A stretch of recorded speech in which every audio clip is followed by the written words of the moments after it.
Yeah, tip of the cap to Louisville. They outlasted us. Great team. And, we just, we didn't, obviously we had our chances. And the leadoff hitter on almost felt like almost every inning. It was almost every inning, 8 of the first 9 innings. Maybe even 9 of the first 10. And just didn't capitalize on our scoring opportunities. We've been really good capitalizing on our scoring chances, and for whatever reason, it was just a really, really bad day of cashing in when we had chances, and we had tons of chances. So we have no one to blame but ourselves. And you let good teams hang around like that, and they'll find a way to get you in the end, and that's exactly what happened. I'm certainly proud of our fight and tied it up twice, but never really got, never really could get either that big hit or too many, just for whatever reason.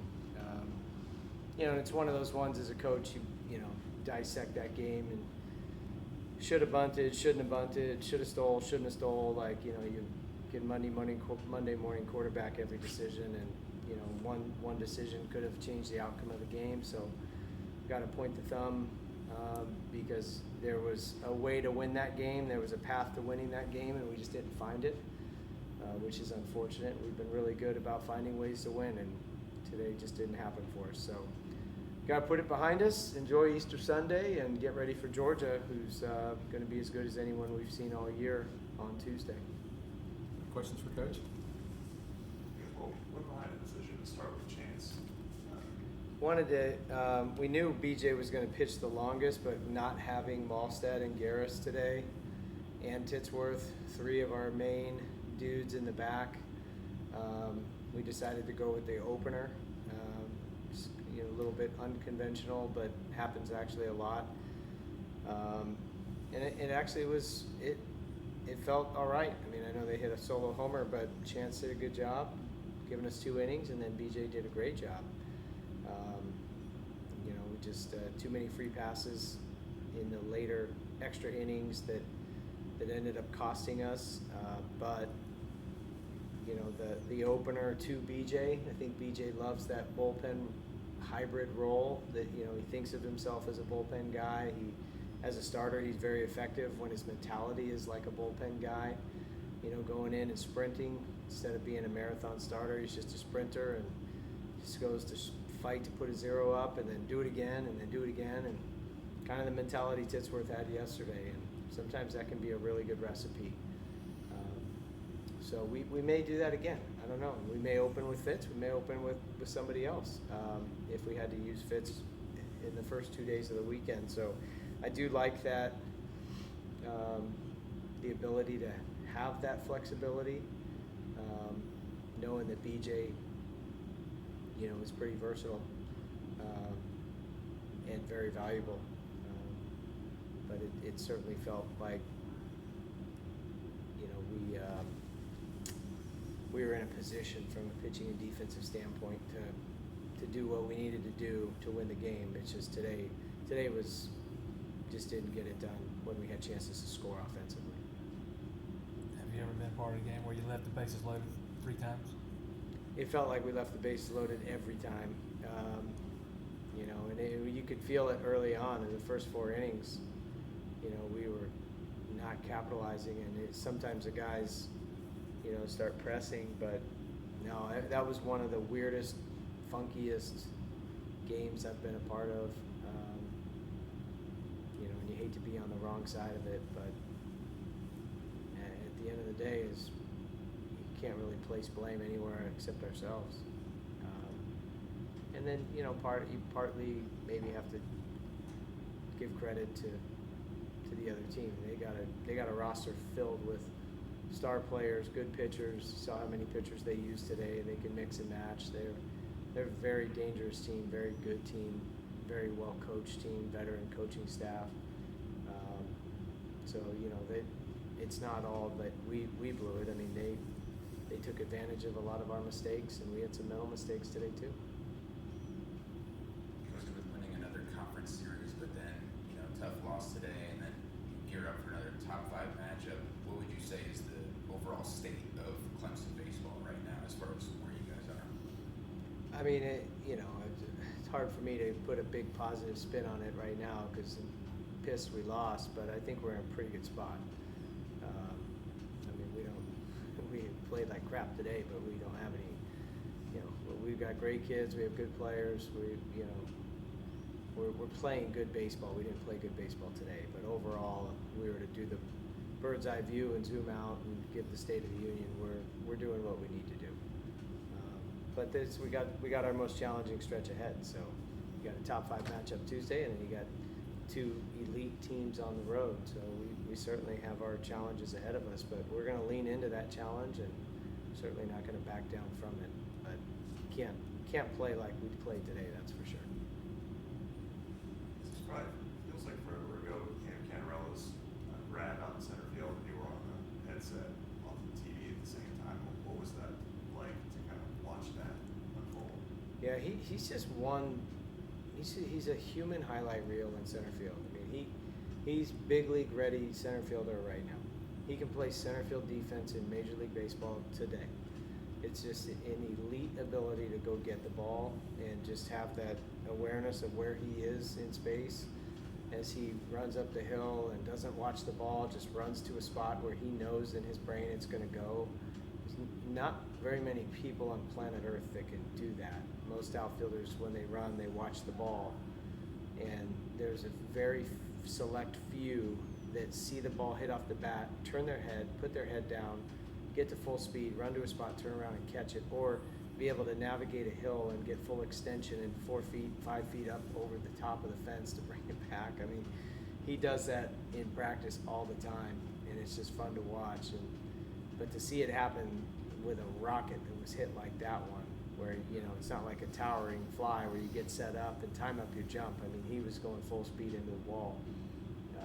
So that was either the second or the third best catch I've ever seen him make. The one he made at Cal was, that was second or third. Today was second or third, but nothing tops the Florida catch. I mean, that's just like out of this world type stuff. The stakes in that game. But yeah, he's a freakishly good center fielder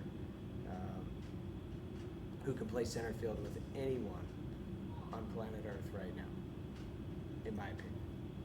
But I think I share the opinion of a lot of people with that. Was Darden not available this weekend?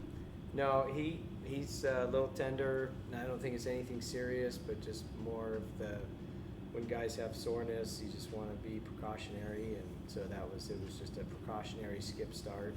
We've done it with guys in the past, and we're certainly going to need him down the stretch, and so didn't want to overdo it by using him when he was a little bit tender. So we had him skip his start, but he would have been a good one to have out there today for sure. You got I'm sure you've spoken about this before since you started earlier this season, but the military tradition after the 4th inning, how did you come up with that, and then what do you hope the effect it has on your guys, and then the effect that it has on all the military members to thank you?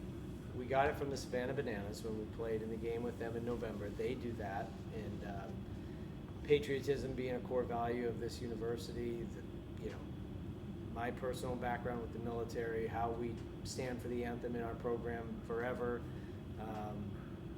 and just putting all of that together, those values aligned. This is the perfect school to send our players up into the crowd, and just knowing that not only is this such a military friendly school, but just the firm belief that anytime you can recognize veterans and salute our servicemen and women for the sacrifices that they've made and the contributions that they've done to allow us to play baseball in a free country. I mean, it's just such a no-brainer. Kind of wishing we would have thought of it earlier, but there's a lot of things the Savannah Bananas are doing that are just innovative, creative, awesome as a way to engage with the fans, and that certainly hits on a lot of levels. And so we'll keep doing it, and I'm glad we're even giving the rest of the fans the chance to stand up and give everyone a standing O as well. That was a great addition. I can't take credit for that. I was out to dinner with Jiffy, and a couple of our season ticket holders talking to them out at the restaurant, and they said, you know, it'd be a great idea if the last 10, 15 seconds you could let everyone else stand up and give them a ovation they deserve. And I said, you know what? We're going to do it Thursday.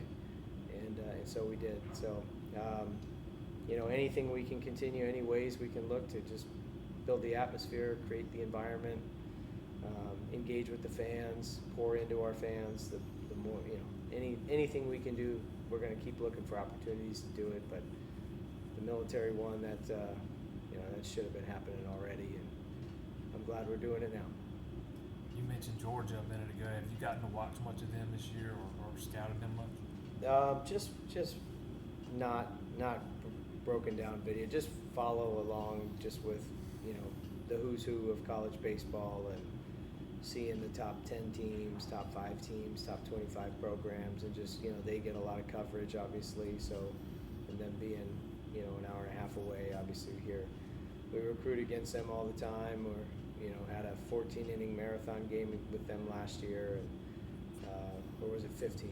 15 innings, even worse. But yeah, they're going to be awesome. You know, Wes Johnson has excelled at all levels of baseball, and so no reason, you know, why that program can't be at the top of college baseball. Same with how I feel about Clemson. And, so I think you're going to have 2 Omaha caliber teams going at it. And, you know, we'll have our hands full on Tuesday, that's for sure. But they're loaded. You know, Condon is obviously gone, Golden Spikes winner, but they have plenty of other star power and plenty of pitching. And so dive into kind of more of the details tomorrow and Monday. But it's going to be a big challenge. As you talk about being a skip start for Darden, but that's where give you anything where you continue to consider him as a starter, or is he more back to the bullpen? Yeah, I think he crossed the bridge. I think he made a jump, and I think we would be crazy not to pencil him in as a starter somewhere. But he looked very comfortable in that role. He's a big physical kid. I think adds a lot of value to him as a pitcher. You know, knowing he can start, but he can always relieve if needed.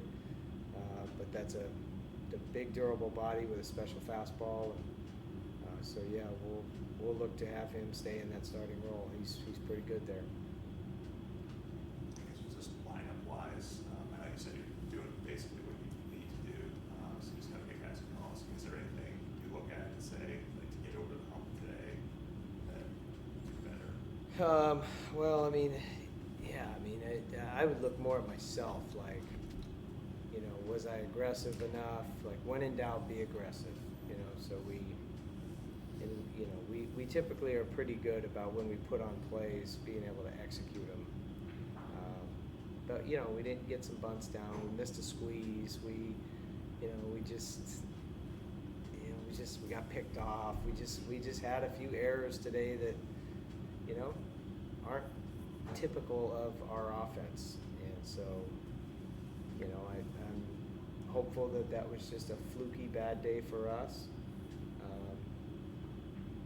But, you know, normally we like to let our players play and try not to overcoach, overmanage the game. But when we did put some stuff on today, we didn't do a great job of execution with it. So, you know, again, that's may mean we need to rep it more. We need to practice it more. I should have explained it better. There's a million reasons I can look in the mirror and say I could have done a little bit better today to help us win.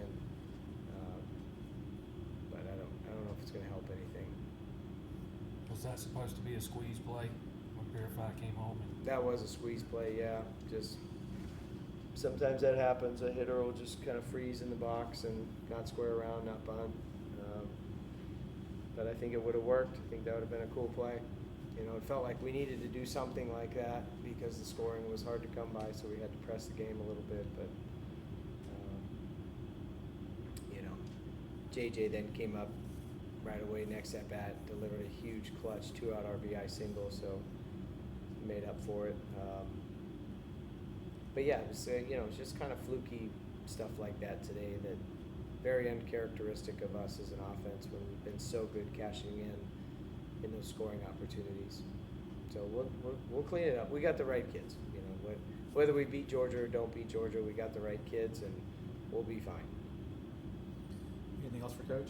This, Gillen Wise, is there hope that this week or next week? Yeah, we were talking about him even today. He threw a bullpen this morning, and that's kind of the last step. So he pitched in a simulated game on Tuesday. We didn't want to go Tuesday to Saturday as back-to-backs. You know, too much, and we want to kind of keep him at once a week right now. So with his bullpen day being today, could see him potentially against Georgia, possibly, you know, ready for NC State if not. But I think he's right there. I think he's close. You know, he looked good. He looked good in the simulated game when we pitched. Had a bunch of guys pitch on Tuesday, and he looked good. All right, thank you, Coach. All right, thanks, guys.